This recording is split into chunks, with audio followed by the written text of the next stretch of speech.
Oh, ça va bien? C'est le fun pendant la louange ce matin d'entendre des nouveaux accents. Merci de ne pas être gêné de louer Dieu à voix haute. Plus que de couleurs dans l'Église, plus qu'on est heureux. Donc, en 2014, ma femme, mes enfants et moi, on a eu l'opportunité, l'occasion de la bénédiction, en fait, de faire la mission en France pendant un mois. Et puis, un avant-midi, qu'on faisait un spectacle de musique folklorique, moi et ma femme. Et après le spectacle, on allait jaser avec les gens. Et il y a un monsieur qui vient nous voir et dit « Merci. Vous êtes Canadien, vous? Merci. » Je dis « Pourquoi? » Il dit « Moi, je suis né en Normandie. Et quand j'entends parler des Canadiens, je me souviens du débarquement en Normandie, où il y avait beaucoup de soldats canadiens qui sont morts sur les plages de la Normandie. Et quand on a vu les soldats passer dans le village, tout le monde était joyeux parce qu'on voyait la libération de l'oppression allemande en France. Et lui se souvenait de ça. Il était jeune, il se souvenait d'avoir vu les Canadiens et les Américains entrer dans son village en Normandie. Il a fait « Wow! C'est incroyable! » L'opération du débarquement de Normandie est la plus grande opération militaire qu'il y a eu de libération en même temps, le plus grand alliage de personnes. Il y avait 156 177 soldats qui ont débarqué en même temps sur les plages de la Normandie. Et parmi eux autres, presque 1 sur 10 sont morts pendant cette libération-là, ce débarquement-là. Et il y a 2 semaines, le 6 juin, c'était le 74e anniversaire du débarquement de Normandie. Et pour ce monsieur-là, de voir les Canadiens, c'était le rappel de la libération. Quand on regarde le débarquement de Normandie, il y a beaucoup de similitudes qu'on voit avec ce que la mission de libération de Dieu pour l'humanité. Hein? Dieu a initié la libération. Dieu a initié cette mission de libération-là. Sauf que lui, les troupes qu'il a envoyées, la perte a été de 100%. Il a envoyé son fils et son fils est mort. Il a payé cher le prix pour la libération. Mais la libération est efficace à 100% pour quiconque croit. La libération est efficace à 100%. Et Jésus, quand il est ressuscité, parce que Jésus est ressuscité, gloire à Dieu, Jésus est ressuscité, quand il est ressuscité, il a dit, il a fait un autre, hein, il a déployé ses amis pour dire maintenant, le ministère de la libération, c'est vous qui allez proclamer qu'il y a une libération possible à cause que je suis mort sur la croix pour les péchés de quiconque croit. Et ce ministère de libération-là continue. Et les apôtres, non seulement étaient les bénéficiaires de ce ministère de libération-là en Jésus-Christ, mais ils sont aussi les annonciateurs, les annonceurs de ce ministère-là, sont aussi les proclamateurs de la libération en Jésus-Christ. Donc, ils sont les bénéficiaires, mais les participants en même temps. Et c'est cette bénédiction-là qu'on a, nous aussi. Et Paul a eu cette même bénédiction-là. Et on voit dans Actes 26, versets 17 et 18, je vais juste vous le lire, que Dieu l'appelait à participer activement à ce ministère de libération-là. Il dit dans Actes 26, versets 17 et 18, « Je t'ai choisi du milieu de ce peuple et du milieu des païens, vers qui je t'envoie, afin que tu leur ouvres les yeux pour qu'ils passent des ténèbres à la lumière et de la puissance de Satan à Dieu, pour qu'ils reçoivent par la foi en moi le pardon des péchés et l'héritage avec les sanctifiés. » De la même manière que la France était sous la tyrannie de l'armée allemande, de la même manière, le monde est sous la tyrannie de la puissance de Satan. Et le Seigneur Jésus nous envoie pour proclamer qu'il y a une libération possible en Jésus-Christ. Pour qu'il passe des ténèbres à la lumière, de la puissance de Satan à Dieu. On est en guerre. On est en guerre. Puis cette guerre-là est spirituelle. Puis dans cette guerre-là, l'ennemi a plein de tours de passe-passe, a plein de tours dans son sac pour nous décourager, pour nous disqualifier aux yeux des gens, pour nous nous casser les jambes, pour mettre des bâtons dans les roues à cette mission-là. Mais ce matin, on va voir ensemble que malgré les épreuves, Dieu reste Dieu. Et Dieu est au contrôle de toutes choses. Dieu, il n'y a rien qui l'échappe. Il n'y a rien qui l'échappe. Donc ce matin, on va voir qu'on peut se confier en Jésus-Christ malgré tout ce qui arrive dans cette mission de libération-là. On va voir ça ensemble dans la suite de ce qu'on a vu la semaine dernière dans Acte 16. On va voir Acte 16, versets 16 à 40 ensemble. Donc, tournez dans Acte 16, versets 16 à 40. Acte 16, 16.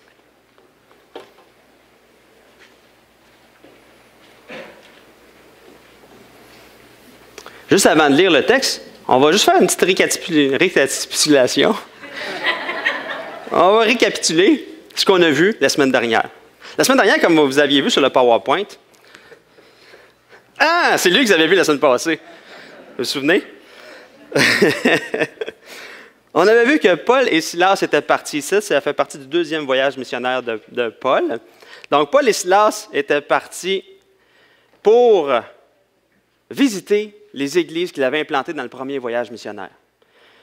Pour voir comment que les frères et sœurs de ces églises-là allaient et tout ça. Et donc, ils font ce voyage-là. Ils arrivent dans les villes et villages, dans les églises dans lesquelles ils avaient implanté. Et ils font le constat que l'Église grandit en nombre et que les frères en Christ croissent dans la foi.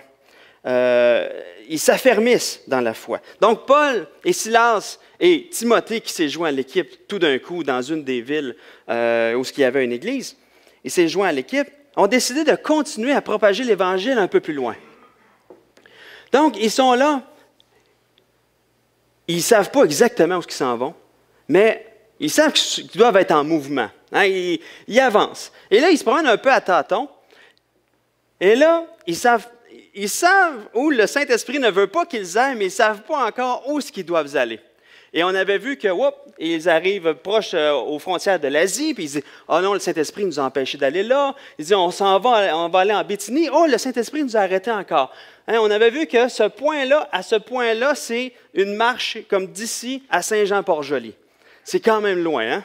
Donc, 39 heures, je ne me trompe pas, de marche sans arrêt, 63 heures, je ne me souviens plus le nombre d'heures, mais c'est très, très loin. Mais ils ne se décourageaient pas, ils continuaient. Ils se sont dit, on va aller vers la Mysie. Et rendu à Troas, qu'est-ce qui s'est passé? Une vision.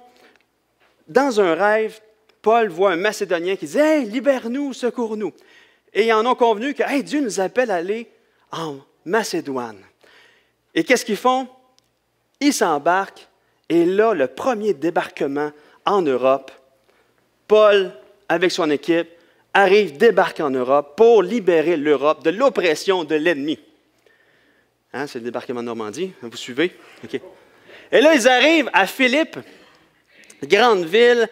Paul et son équipe trouvent un lieu de prière. Ils rencontrent Lydie, la marchande de pourpre, qui est la première Européenne à se convertir. Et qu'est-ce qui était intéressant? C'est qu'on a vu... tu sais, souvent, on prêche l'Évangile, mais on ne voit pas ce qui se passe dans le cœur des personnes. Hein? Mais là, on a vu un petit film de ce qui se passe dans le cœur de la personne quand que le Seigneur attire son cœur. Hein, on a vu au verset 14, dans Acte 16, verset 14. Oui, je suis dans Acte 16, moi, là? Oui. C'était écrit qu'elle écoutait et le Seigneur lui a ouvert le cœur pour qu'elle s'attache à ce que disait Paul. C'est Jésus qui ouvre le cœur. Jésus est comme ce jardinier-là qui greffe l'Évangile dans la personne. L'Évangile, c'est ce qui est vraiment la vie de Christ qui se répand dans la personne et qui l'amène à porter du fruit. Mais cette greffe-là qui pogne, là, c'est vraiment Dieu qui l'a fait. C'est Jésus, le jardinier, qui change la nature, qui change la génétique, qui change la vie de la plante. Maintenant, c'est l'Évangile qui coule dans ses veines. C'est Christ qui coule dans ses veines, qui l'amène à porter d'autres fruits. Mais, pour l'instant, tout semble bien aller. Tout va bien, dans le meilleur des mondes. On s'en arrive, ça suit lettre à la lettre ce qu'on a vu dans le rêve. Macédonie, on est en Macédoine, une personne qui se convertit, merveilleux. Mais non, ce qui s'en vient va gâter un peu, mais à nos yeux, à nous, mais Dieu a son plan. Donc, on va lire Acte 16, versets 16 à 24 pour commencer. Acte 16, 16 à 24. Comme nous allions au lieu de prière, une servante qui avait un esprit de python et qui, en devinant, procurait un grand profit à ses maîtres, vint au-devant de nous et se mit à nous suivre, Paul et nous. Elle criait, « Ces hommes sont les serviteurs du Dieu très haut. Ils vous annoncent la voie du salut. » Elle fit cela pendant plusieurs jours. Paul, fatigué, se retourna et dit à l'esprit, « Je t'ordonne au nom de Jésus-Christ de sortir d'elle. » Et il sortit à l'heure même. Les maîtres de la servante, voyant disparaître l'espoir de leur gain, se saisirent de Paul et de Silas et les traînèrent sur la place publique devant les magistrats. Ils les présentèrent aux prêteurs en disant, « Ces hommes troublent notre ville. Ce sont des Juifs qui annoncent des coutumes qui ne nous est pas permis ni de recevoir ni de suivre à nous qui sommes Romains. » La foule se souleva aussi contre eux, et les prêteurs, ayant fait arracher leurs vêtements, ordonnèrent qu'on les batte de verge. Après qu'on les eut chargés de coups, ils les jetèrent en prison, en recommandant au geôlier de les garder sûrement. Le geôlier, ayant reçu cet ordre, les jeta dans la prison intérieure et leur mit les ceps aux pieds. Il me semble que tout allait trop bien, hein? Tout allait trop bien. On voit, dans les passages qu'on va voir, certaines techniques de l'ennemi pour décourager la mission, pour décourager Paul et son équipe. Eux, ils se dirigeaient au lieu de prière. Hein, et là, ils venaient d'avoir une conversion, Lydie, et là, probablement qu'ils retournaient régulièrement pour encore prêcher l'Évangile, pour affermir les nouveaux convertis, pour être en train d'implanter une église. Là. Ils étaient en train d'implanter une jeune église là, à Philippe. Donc, ils se dirigeaient au lieu de prière, et qu'est-ce qui se passe? Une femme habitée d'un démon se met à crier des choses derrière eux. Pendant plusieurs jours, des choses, elle criait derrière eux. Elle les suivait, puis elle criait. Cette femme-là, ce démon-là, lui donnait des pouvoirs spéciaux, hein, un peu comme les 10 heures de bonne aventure ou des oracles. Elle pouvait deviner des choses qui n'étaient pas visibles. Donc, c'était un don qui était démoniaque, là. Mais c'est spécial, qu'est-ce qu'elle crie, la femme, hein? Ces hommes sont les serviteurs du Dieu très haut, ils vous annoncent la voie du salut. C'est spécial parce que ce qu'elle dit, c'est vrai. Ces hommes étaient réellement des serviteurs du Dieu très haut et réellement, ils annonçaient la voie du salut. C'est bizarre, hein? C'est bizarre. Il n'est pas là, c'est un démon, là. Il n'est pas là en train de dire Hey, mais écoutez-les pas, c'est faux. Non, écoutez-vous pas, occupez-vous pas d'eux autres, là. Pas en train de dire ça pantoute. Ces hommes sont les serviteurs du Dieu très haut, ils vous annoncent la voie du salut. C'est spécial que les démons font ça. On voit ça aussi dans le ministère de Jésus.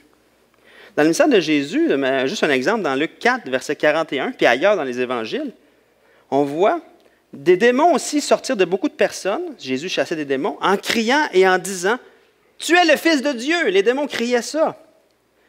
Mais on voit que Jésus les interdisait de parler. Il dit, mais il les menaçait et ne leur permettait pas de parler parce qu'il savait qu'il était le Christ. Spécial, hein, cette technique-là de l'ennemi de proclamer la vérité. On voit que l'ennemi veut s'infiltrer dès le début. Hein. Il veut apporter la confusion. Les gens qui consultaient cette femme-là, elle disait des choses, parce qu'à l'époque, les gens étaient très superstitieux. Hein. Avant de prendre une décision importante, il allait consulter les oracles ou avec le vieux chaman ou peu importe pour dire « OK, oui, va dans telle direction, ça va bien aller ». Et souvent, la chose arrivait. Et si la chose n'arrivait pas, si cette femme-là n'avait pas un don spécial, les gens s'en seraient rendus compte rapidement et ils n'auraient pas payé pour avoir ces services de divination. Hein. Là, ce qu'elle disait devait sûrement arriver. Et les gens payaient un prix fort pour savoir dans quelle direction ils devaient aller. Donc, les gens, c'était connu que cette femme-là, ce qu'elle disait, c'était vrai, ce qui allait arriver. Ce qui allait arriver, c'était ça ce qu'elle disait. Donc, Elle voulait vraiment apporter la confusion. Mais l'affaire là-dedans, c'est que l'esprit qui est dans Paul et son équipe n'est pas le même esprit qui est dans elle. Et quand tu crois qu'un mauvais esprit peut dire la vérité, quand est-ce que tu vas le savoir si à un moment donné, il dit un mensonge? Fait que c'est vraiment une tactique de confusion pour s'infiltrer. Mais l'affaire là-dedans, c'est que Dieu n'a pas besoin d'un démon pour endosser ce que Paul et son équipe va dire. Il n'a pas besoin de ça du tout. Il n'a pas besoin de l'ennemi pour l'aider, mais pas pantoute, mais en plus, on le sait qu'il ne va pas l'aider, il va apporter la confusion. Et ça mêle tout le monde. Donc, Paul doit vraiment faire quelque chose. Après plusieurs jours, vraiment été patient quand même. Hein? Paul se revire, chasse le mauvais esprit au nom de Jésus. C'est par l'autorité de Jésus que les gens viennent à l'Évangile. C'est Jésus qui a toute autorité, ce n'est pas par les paroles d'un démon. Jésus est plus puissant et l'esprit part. Le démon quitte la femme, puis elle est libérée de cette emprise-là. Et là, ça ne va pas bien pour les maîtres de cette femme-là. Parce que les autres, ils faisaient de l'argent avec ça. Alors, on voit souvent dans les films les rois qui consultent les oracles pour « dois-tu partir en guerre ». C'était vraiment dans la culture de l'époque de consulter ce monde-là pour prendre des décisions. Donc, eux autres, ils devaient faire beaucoup d'argent, et c'est ce que le texte dit. Ils apportaient un profit considérable. Source de gain. Et eux, au lieu de... Avec là, ils se disent, bon, il faut se débarrasser de Paul, Silas et toute l'équipe. C'est quoi cette histoire-là, là? Nous autres, là, on avait beaucoup d'argent avec elle, puis là, à cause d'eux autres, au lieu de les tuer, ils veulent s'en débarrasser, fait qu'ils les amènent devant les magistrats. Ils disent, ils troublent l'ordre. Ils enseignent des choses qui n'est pas permis pour un Romain de croire. Mais en fait, les deux choses sont fausses. Ils ne troublaient pas du tout l'ordre de la ville. Puis le christianisme, là, à ce moment-là où ce que Paul parle, n'est pas illégal pour les Romains. Au contraire, à cette époque-là, dans ces débuts-là, les Romains adoptaient toutes les religions pour vraiment maintenir une paix, pour pas qu'il y ait de guerre et tout ça. Fait qu'ils voulaient vraiment... ils laissaient les libertés aux gens de croire pas mal ce qu'ils voulaient, là, à ce moment-là. Un peu plus tard, ça ne sera pas comme ça, là. Mais à ce moment-là, c'est faux ce qu'ils apportent contre Paul et Silas. Mais on voit que l'appât du gain est très, très fort. Et on voit une tactique de l'ennemi. Il utilise le péché des gens pour faire virer ça à son avantage, pour mettre des bâtons dans les roues. Et cette semaine, j'ai entendu l'histoire de missionnaires aux Philippines qui, eux, avaient un ministère auprès des prostituées en Philippines. Ils présentaient l'Évangile, et quand il y en avait qui se convertissaient, ils ne voulaient plus être prostituées, ils ne voulaient jamais être prostituées, mais les missionnaires les aidaient à s'en sortir. Et là, après une couple de prostituées qui sortaient de la rue, leur pimp, leur mécète, proxénète. Leur proxénète était vraiment choqué de ça. Ils perdaient leurs revenus parce qu'eux vendaient les services de ces femmes-là. C'était des esclaves, finalement, pour eux autres. Et un jour, pendant qu'un de ces missionnaires-là prêchait, en pleine prédication, il y a une balle qui traverse une fenêtre, puis il l'atteint à la tête, puis il meurt là. Les missionnaires ont continué le ministère, mais on voit à quel point l'appât du gain et à quel point Satan utilise le péché de l'homme contre la mission. Hein? Dans la situation de Paul et son équipe, Satan utilise aussi l'appât du gain. Et là, ils se font battre de verge, ils se font jeter en prison, en lieu sûr, les fers aux pieds. Imaginez la souffrance de Paul et de Silas. Là. Ils viennent de manger une volée, là, à coups de bâton. Là, ils doivent saigner. Ils doivent dans un lieu où il n'y a pas d'hygiène, pas d'aération. Ils sont dans un lieu sûr, au centre de la prison, là, il n'y a pas de fenêtre. Souvent, les prisonniers faisaient leur excrément, puis c'était pas ramassé. C'était atroce. Ce n'était pas la prison avec le câble. C'était pas ça. Là. L'air devait manquer. Ils sont dans une situation vraiment pas encourageante, là. Paul et Silas. Mais comment Paul et Silas réagissent là, à ce moment-là, dans cette situation-là? On va lire les versets 25 à 34. Vers le milieu de la nuit, Paul et Silas étaient choqués noirs et criaient à Dieu et disaient « Voyons donc, qu'est-ce qu'on fait ici? » Ah non, c'est pas ça qui est écrit. Je me suis trompé. Vers le milieu de la nuit, Paul et Silas priaient et chantaient les louanges de Dieu et les prisonniers entendaient. Tout à coup, il se fit un grand tremblement de terre, en sorte que les fondements de la prison furent ébranlés. Au même instant, toutes les portes s'ouvrirent et les liens de tous les prisonniers furent rompus. Le geôlier se réveilla, et lorsqu'il vit les portes de la prison ouvertes, il tira son épée et allait se tuer, pensant que les prisonniers s'étaient enfuis. Mais Paul cria d'une voix forte, « Ne te fais point de mal, nous sommes tous ici. » Alors le geôlier, ayant demandé de la lumière, entra précipitamment et se jeta tout tremblant aux pieds de Paul et de Silas. Il les fit sortir et dit, « Seigneur, que faut-il que je fasse pour être sauvé? » Paul et Silas répondirent, « Crois au Seigneur Jésus, et tu seras sauvé, toi et ta famille. » Ils lui annoncèrent la parole du Seigneur, ainsi qu'à tous ceux qui étaient dans sa maison. Il les prit avec lui. À cette heure même de la nuit, il lava leurs plaies, et aussitôt, il fut baptisé, lui et tous les siens. Les ayant conduits dans son logement, il leur servit à manger. Il se réjouit avec toute sa famille de ce qu'il avait cru en Dieu. Hey, Dieu est au contrôle, hein? Malgré la noirceur qui est là, malgré qu'ils sont là, sont en prison, qu'est-ce qui se passe? Dans un lieu où les prisonniers vivaient une vie vraiment rough, une vie très brutale. En général, dans ces prisons-là, c'était sûrement pas des belles paroles qui étaient entendues. Ça devait être des gémissements à cause des coups. Ça devait être des remords de conscience. « Ah, j'aurais dû jamais faire ça, puis là, je me ramène là en prison. » C'était le bruit des chaînes. C'était une situation vraiment sombre. Silas aurait pu dire à Paul, « Es-tu sûr que le Macédonien que tu as vu dans ton rêve, c'était pas nous autres qui étions en prison puis qui demandaient de l'aide? » Si Dieu nous appelle à une mission comme ça, merci Seigneur! Hein? Es-tu certain de la vision que tu as reçue? Peut-être que tu t'es trompé. Mais non. Ce soir-là, c'est rien de tout ça qui est entendu. C'est spécial. Ce qui est entendu, c'est les prières de Paul et Silas. Les cantiques de Paul et Silas. Ils chantent les louanges de Dieu. Ça devait être spécial à entendre. Ça devait être du jamais vu pour le cachot, hein? Ça devait être du jamais vu et les gens entendaient autour. C'est quoi qui fait ça?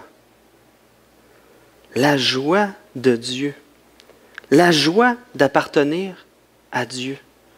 La joie de Christ. La joie de Christ qui est au-dessus de toutes les épreuves. Ils sont sombres, là. Ils sont dans un lieu sombre. Les prisonniers entendaient ça. Hey, le témoignage que ça a dû être pour les prisonniers d'entendre ça. Malgré qu'ils sont suintants de sang, probablement, parce qu'on voit que le geôlier, plus tard, lave leurs plaies, tu sais, fait qu'ils étaient tous pleins de plaies. Malgré tout ça, ils chantent, parce qu'ils croient que Dieu est souverain en toutes choses, même dans leur incarcération. Toutes choses concourent à leur bien, ils en sont convaincus. Il n'y a rien qui échappe à Dieu. Dieu ne peut pas se lever un matin et regarder, bon, qu'est-ce qui s'est passé dans le journal aujourd'hui, puis dire, oups, oh, je n'avais pas prévu ça. Non, il n'y a rien qui échappe à Dieu. Il n'y a rien qui surprend Dieu. Dieu reste Dieu malgré l'épreuve. Dieu reste au contrôle de sa mission, puis les frères, Paul et Silas, le savent. Le témoignage des chrétiens dans l'épreuve, c'est extraordinaire pour les gens qui voient ça. Ça a un grand impact sur la vie des autres. Il y a une histoire que j'ai lue cette semaine, je n'avais jamais entendu parler de cette histoire-là. Je ne sais pas si vous avez déjà entendu parler des 40 martyrs de Sébaste. Je n'avais jamais entendu parler de ça non plus. C'était des hommes, c'était des légionnaires romains, chrétiens, au début des années 300, juste avant que Constantin donne la liberté de conscience à tout le monde. Okay? Que Constantin dit, OK, la foi chrétienne, non seulement c'est toléré, mais c'est encouragé aussi. C'était 39 légionnaires persécutés pour leur foi.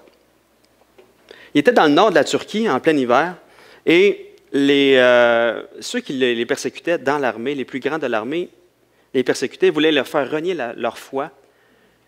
C'était assez rough.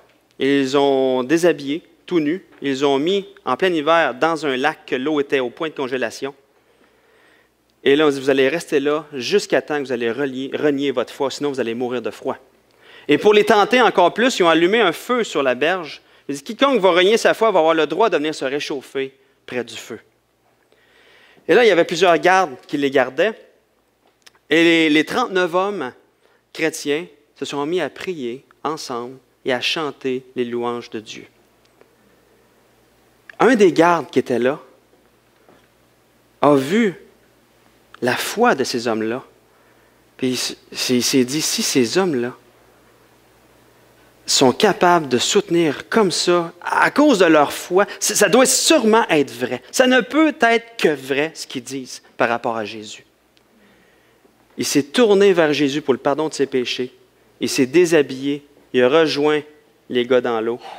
Ils ont passé toute la nuit. Le lendemain matin, ils étaient tous morts d'hypothermie.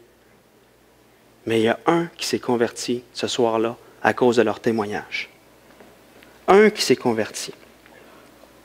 Le témoignage des chrétiens devant l'épreuve peut vraiment toucher les gens. Cette semaine, Pierre Lessard est décédé. Et je me présente à l'hôpital et j'arrive. On était allé, Marc-Olivier et moi, on était allés le voir le matin, puis on disait, oh, il en reste pas long, je pense que je vais retourner le voir dans l'après-midi. Et quand je suis allé le voir dans l'après-midi, il se faisait quelques minutes qu'il était décédé. Il était dans son lit et tout ça, et la famille était là. Et une infirmière arrive, puis elle s'adresse à la famille, elle dit, en tout cas, votre père, c'est un grand homme. J'ai rarement vu quelqu'un d'aussi courageux devant la mort. Vraiment, je suis honoré d'avoir été l'infirmière qui a été là pour prendre soin de lui jusqu'à sa mort. Pierre, je l'ai rencontré pour sa funéraille, et il m'a tout dit qu'est-ce qu'il voulait et tout ça. Et il me parlait de ça comme si c'était un pique-nique. Vraiment, là. Et là, moi, je vais être avec le Seigneur et je veux laisser ça comme message. Je veux que tu prêches sur tel passage. C'est ce passage-là. Je veux que M. Gendron lise mon témoignage qu'il a lu. Et je veux entendre... Là, il faut que je parle avec Caro. Es-tu là ce matin? Je veux entendre Caro chanter. Est-ce qu'il faut que j'aille la voir? Il a tout dit ce qu'il voulait, mais c'était vraiment un pique-nique. C'était rien d'autre que ça pour lui. Il y avait tellement cette assurance-là que lorsqu'il mourait, il rencontrait Jésus, que pour lui, c'était juste un passage. Wow! Et cette infirmière-là a vu ça, et le témoignage des chrétiens devant l'épreuve. Jésus reste Dieu pendant l'épreuve, même si parfois, on est tenté de fixer les nuages noirs. Il ne faut pas oublier que Dieu est le soleil qui brille toujours. Des fois, on voit les nuages, mais le soleil est là. Il brille toujours. Donc, Paul et Silas sont en prison et témoignent de la vie de Christ en eux. Qu'est-ce qui arrive? Un tremblement de terre spécial. Un tremblement de terre spécial, les fondements de la prison sont ébranlés, mais d'habitude, les fers, ils ne vont pas s'ouvrir. Les fers de tous les prisonniers tombent et les portes de toutes les prisons s'ouvrent. Qu'est-ce qui se passe? Le geôlier voit ça et dit, « Ah, je suis dans le trouble. » Parce que lui, il devait subir la même condamnation que les... S'il laissait échapper un prisonnier, non seulement il y avait la honte, vous vous souvenez de la culture de l'honneur et la honte, non seulement il y avait la honte d'avoir manqué, mais en plus, il devait subir ce que les prisonniers allaient subir. Donc, il vaut mieux m'enlever la vie. N'importe qui aurait attendu que le geôlier s'enlève la vie pour partir. Mais Paul et Silas, par amour pour ce geôlier-là, parce qu'ils savent que sa vie est précieuse, que s'il meurt, il ne va pas avec Jésus. Non, hey! Fais pas ça! On est là, on est toute la gang là. Là, je me suis posé la question, pourquoi ces frères que les prisonniers ne se sont pas évadés? Eux autres même, ils devaient être vraiment, vraiment touchés de voir tout ce qui se passait. Voyons donc, Paul et Silas qui prient leur Dieu, qui chantent les louanges et tout ça, tremblement de terre spécial. Oh, qu'est-ce que c'est ça, cette histoire-là? Leur Dieu doit être un Dieu vraiment spécial pour faire tout ça. Et le geôlier qui arrive, il voit tout ça, il dit, ah non, non, non, votre Dieu est spécial. Qu'est-ce que je dois faire pour être sauvé? Je veux être libéré de la colère de votre Dieu, là. Je vous ai jeté en prison, là. Qu'est-ce que je dois faire pour être sauvé? Ils ont parlé de l'Évangile. Ils ont expliqué. Et il a cru. Et tout de suite, il y a eu une transformation. Il a lavé les plaies. Il les a amenés chez eux. Il a lavé les plaies. Il a été baptisé pour démontrer sa nouvelle vie. Il les a nourris. Il a pris soin d'eux. Il était rempli de joie parce qu'il avait cru en Dieu. On voit le contraste. Il est passé du gars paniqué qui allait s'enlever la vie au gars plein de joie parce qu'il a mis sa foi en Jésus. La panique à la joie. Quel témoignage. C'est incroyable. Dans le milieu de l'opposition, Dieu avait prévu une occasion pour présenter l'Évangile. Dieu voulait aller chercher le cœur du geôlier, puis il est allé le chercher. La vision de Dieu va au-delà de notre propre vision. Des fois, on a tendance à voir le moment d'épreuve là qui fait mal. Oui, il fait mal, mais regardons-le avec les lunettes de notre Dieu. À quel point il peut se glorifier au travers de l'épreuve. Jésus ne lui se laisse pas impressionner par quoi que ce soit. Il sait exactement comment toucher les gens. Quand tout semble perdu, Jésus triomphe quand même. Toute une nuit, hein, pour eux autres. Toute une nuit. Mais qu'est-ce qui se passe le lendemain? On va lire les versets 35 à 40. Quand il fit jour, les prêteurs envoyèrent les licteurs pour dire au geôlier, « Relâche ces hommes. » Et le geôlier annonça la chose à Paul. Les prêteurs ont envoyé dire qu'on vous relâche. Maintenant, donc, sortez et allez en paix. Mais Paul dit aux licteurs, « Après nous avoir battus de verge publiquement et sans jugement, nous qui sommes Romains, ils nous ont jetés en prison et maintenant, ils nous ont fait sortir secrètement. Ils nous font sortir secrètement. Il ne sera pas ainsi. Qu'ils viennent eux-mêmes nous mettre en liberté. » Les licteurs rapportèrent ces paroles aux prêteurs, qui furent effrayés en apprenant qu'ils étaient Romains. Ils vinrent les apaiser et les mirent en liberté en les priant de quitter la ville. Quand ils furent sortis de prison, ils entrèrent chez Lydie et après avoir vu et exhorté les frères, ils partirent. La réaction de Paul, là, est spéciale. Hein? À la première vue, ça semble orgueilleux. Hein?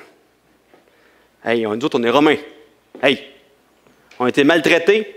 On n'a pas subi de procès. On s'est fait battre. J'étais en prison, comme ça. Puis toi, là, tu veux qu'on se parte en cachette? Non, ça ne marchera pas de même. Tu vas souffrir. T'sais. Tu vas avoir honte. À première vue, ça peut avoir de l'air de ça. Mais non, c'est pas ça. À l'époque, c'est vrai, un citoyen romain devait avoir un jugement. C'était vraiment celui qui battait. Il y avait une loi qui protégeait vraiment les Romains. Si un Romain était battu sans procès légal, sans jugement, sans avoir preuve qu'il y a vraiment eu des manquements et qui était battu, le petit gouvernement qui avait permis ça allait être sévèrement châtié. Donc, les licteurs, là, ils risquaient d'être sévèrement châtiés à cause de ça. C'est pour ça qu'ils étaient effrayés, parce que Paul et Silas, les deux étaient Romains. Les faire sortir en cachette n'aurait pas rétabli la réputation de Paul. Paul et Silas ont été accusés faussement. Et tout le monde croit que leur accusation était vraie. Et s'ils étaient partis en cachette, jamais leur réputation aurait été rétablie. Et qu'est-ce que ça aurait fait? Ça aurait ouvert la porte à ce que tous les autres chrétiens de Philippe passent par le même traitement sans aucun problème. Et partir en cachette. Mais là, ce qui arrive, c'est que Paul et Silas disent, non, non, non, vous autres, vous allez nous sortir de là, parce que là, ça va être une libération publique. Les licteurs ne se promenaient pas, eux autres, en trottinette. Là. Ils se promenaient avec les gros chars. Et c'était vu, là. Tout le monde, là, ils sont sortis de la prison, mais ils n'ont pas subi de procès. sachant qu'il était romain, l'électeur, si c'était vrai les accusations que Paul et Silas ont reçues, il aurait commencé un procès pour prouver qu'il n'était pas dans le tort. Mais vu qu'ils savaient que ce n'était pas illégal, qu'est-ce que Paul et Silas avaient fait, ils n'ont même pas commencé de procès. Ils ont dit, OK, on va vous apaiser, on est désolé, on vous laisse partir, quitter la ville. Là. Mais donc, ça ouvrait la porte. C'était une protection pour la jeune Église de Philippe que Paul et Silas ont fait ça. C'était pour la protection de la jeune Église. Et il n'allait pas pu être accusé de la même chose que Paul et Silas. Donc, Paul utilisait tout ce qu'il était pour protéger aussi. Il n'y avait rien qui était illégal dans ce qu'il avait fait. Mais nous, on est dans la même situation. On est dans une opération de libération. Puis l'ennemi n'aime pas du tout ce qu'on fait. Il y a toutes sortes de tours dans son sac pour nous décourager. Tout au long de notre vie, on va avoir à faire face à des oppositions, à des épreuves. Des fois, on va dans la souffrance. Mais on n'oublie pas que malgré ce qu'on vit, Dieu ne s'arrête pas d'être Dieu. Dieu est vraiment au contrôle. Dans notre souffrance, le Seigneur peut toucher les gens autour de nous. Comment ça se fait que Dieu te donne la force de passer au travers d'une épreuve comme ça? Qu'est-ce qui se passe? Comment ça se fait que tu restes joyeux malgré ça? Le Seigneur peut vraiment toucher les gens autour de nous. Paul et Silas ont eu l'occasion d'amener le geôlier et sa famille à l'Évangile.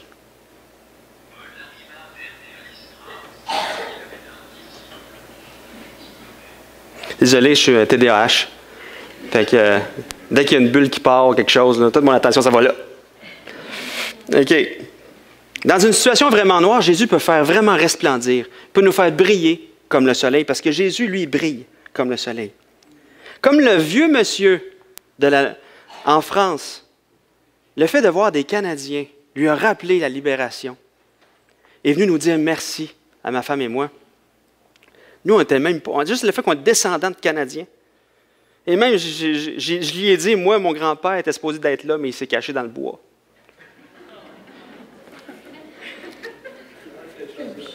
C'est un bûcheron, c'est pour ça, oui. Mais il était quand même reconnaissant pour les Canadiens. Peut-être que, mais qu'on arrive au ciel, il y a des gens qui vont venir nous voir et vont dire, « Hey, je rends gloire à Dieu de ce qu'il t'a utilisé, toi, pour me présenter le salut en Jésus-Christ, le pardon des péchés. » Ça se peut que ça arrive. Ça serait vraiment le fun. C'est toi que Dieu a utilisé pour me faire connaître mon merveilleux Sauveur.